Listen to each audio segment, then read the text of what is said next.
sampai.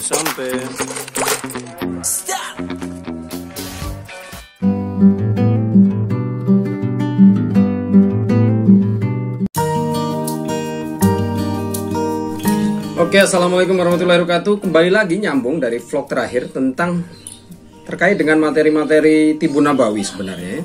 Tapi ada satu momentum yang menarik karena hari ini kita akan sekaligus nganter Thorik dan mamanya ini ke acara yang ada di Bidayatul Hidayah tentang undangan terkait dengan imtihan sekaligus hataman khusus untuk kelas-kelas tahfiz yang tahun ini di Bidayatul Hidayah itu adalah tahun pertama untuk menghasilkan satu lulusan hafal 30 juz ya. Seperti apa? Cuman ya kita karena saya harus ngantar ke sana ke lokasi pengajian lalu langsung menuju ke rumah pasien yang untuk khusus terapi itu ya. Jadi mungkin nggak bisa meliput. Mungkin setelah dari acara pembekaman selesai terapi baru nanti. Mudah-mudahan sih masih ada beberapa liputan yang bisa diambil nanti adegan-adegan acaranya ya. Mudah-mudahan saja. Jadi kita langsung meluncur hari ini. Semoga semua berjalan dengan baik. Kalian pun diberi kesehatan yang melimpah dan kesejahteraan. 12 seconds later. Kita jalan.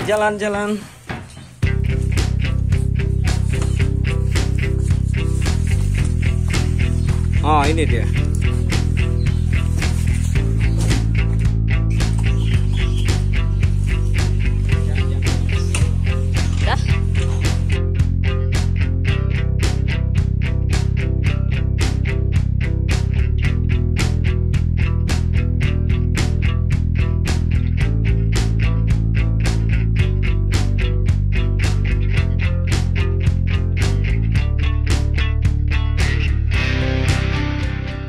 Oke, kita sudah tiba di bagian pintu masuk gerbang Sekolah Dasar Bidayatul Hidayah. Jadi ini umbul-umbulnya sudah terpasang dan mulai di lapangan ini sudah tampak juga mobil-mobil para tetamu sudah mulai datang.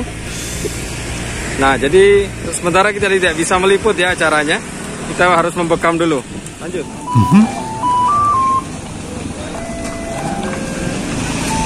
Masuk lapangan, Pak.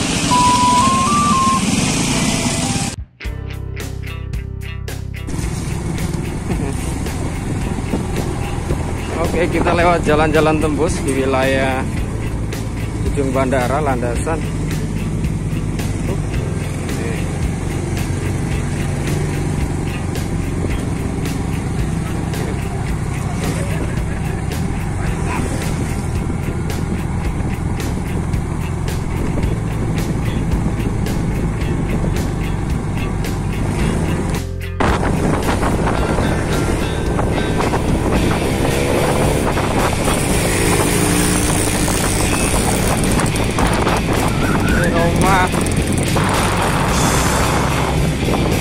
Habis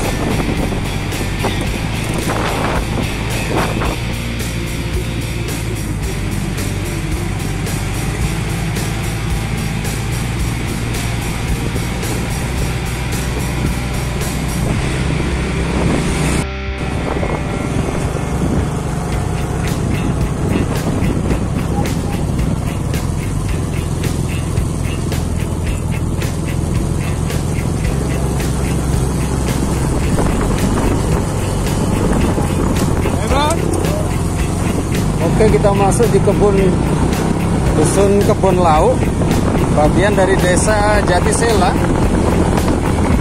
Jadi kawasan ini termasuk salah satu yang cukup banyak terendam banjir ya di awal-awal bulan Desember yang lalu hingga menggenang sebatas tinggi orang dewasa.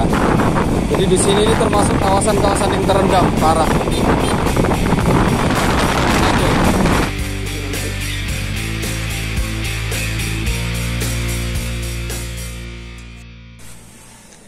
Oke, udah tiba, tinggal menunggu siapannya. Lagi di sana, di Maluk. Saya di Sumbar bukan anak. Saudara-saudara sama anak-anak ini sudah yang urus. Iya. Kasihan ya. Apa? Ya.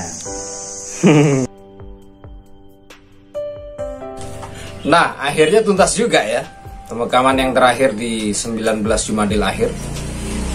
Intinya sih waktu itu sebenarnya mau menyempatkan lebih cepat, lalu sehingga bisa bergegas balik lagi ke lokasi dari Bidayatul Hidayah untuk meliput kegiatan imtihan yang sebenarnya cukup istimewa ya, karena ini adalah satu momen pertama kali di Bidayatul Hidayah yang melahirkan salah satu lulusan khataman khusus 30 juz.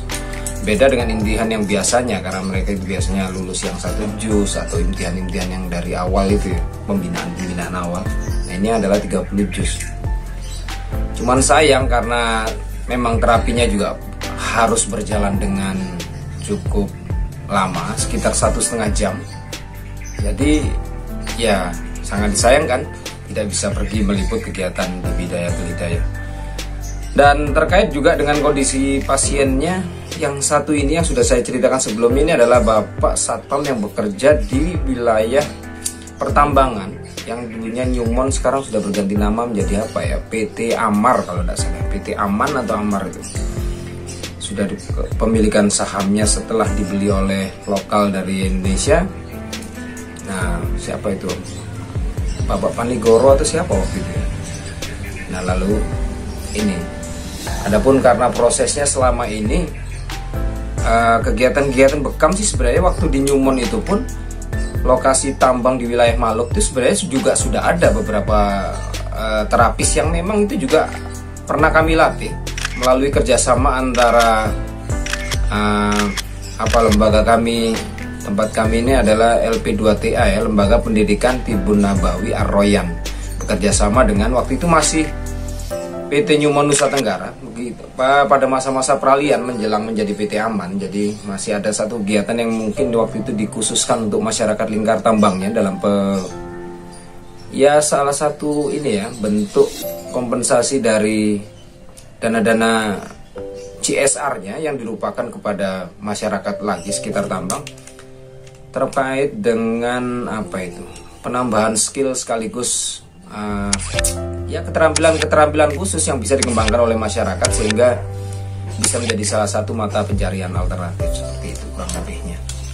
Dan kebetulan dokumentasinya sih masih berupa foto ya, kegiatan-kegiatan itu yang lama-lama saja. Jadi sayang dia bisa ditampilkan full video-videonya waktu itu. Dan pelatihan itu sendiri terjadi di tahun 2016 khusus masyarakat lingkar tambang. Nah, cuman kemarin sempat saya konfirmasi kalau sebenarnya Bapak ini yang pasien terakhir ini berkeinginan untuk sekedar nggak jauh-jauh nunggu dia waktu libur dulu kunjungan, karena memang terkait dengan momen protokol COVID sekarang memang cukup dibuat ketat ya. Jadi masyarakat, staf-staf yang bekerja di luar dari wilayah lokasi tambang sebelum masuk ke tambang itu juga harus mengalami masa harus sterilisasi dulu ya, melalui tahap-tahap dulu, mesti semacam 2 minggu dulu, baru nanti setelah kolektif terkumpul banyak staff yang dari misalnya Lombok harus masuk ke lokasi tambang di Sumbawa sana, baru itu pun lagi mengalami masa-masa steril dulu lagi 2 minggu baru bisa bekerja. Nah, saya sempat nanya, apa nggak bisa kalau nggak daripada jauh-jauh nunggu, jika seandainya mau terapi, toh di sana juga sudah ada beberapa tenaga-tenaga terampil yang terlatih dari pendidikan kami, lembaga kami juga yang sudah cukup lama. Ternyata menurut Bapak ini, Bapak siapa ini, Ibu? Lupa juga namanya, nggak nanya. Jadi karena terkait dengan protokol COVID, justru juga itu masih cukup ketat ya peraturannya di lokasi tambang. Jadi masyarakat luar pun di lokasi lingkar tambangnya pun juga tidak sebegitu sesederhana itu langsung bisa, misalnya mereka keluar mau masuk ke wilayah tambang juga tidak bisa begitu. Adapun stafnya juga sama, misalnya untuk izin sebentar dari lokasi tambang situ mau keluar ke wilayah kampung-kampung pinggir di mana tempat situ ada beberapa terapis, sama juga nggak bisa diizinkan. Nah, ujung-ujungnya sama, dia hanya memanfaatkan waktu-waktu liburnya, jatah waktu liburnya pulang ke Lombok, baru bisa melaksanakan terapis bekamnya. Dan kebetulan kemarin itu jatuhnya di tanggal 19 ganjil setiap bulan Hijriah. Dan demikian kurang lebih ceritanya. Jadi untuk kalian, sudahkah berbekam? Jika belum, ayo kita amalkan bersama-sama sekaligus mencapai ridho dari sunnah yang dianjurkan oleh Nabi besar Muhammad SAW. Terima kasih sudah nyimak. Like, comment, share, dan tentu saja subscribe demi perkembangan kanal ini, mengembangkan wacana-wacana yang bermanfaat sekaligus punya sisi nilai secara tidak langsung sosialisasi terhadap Tibun Nabawi itu sendiri. Kita ketemu di acara konten yang lain. Terima kasih. Assalamualaikum warahmatullahi wabarakatuh.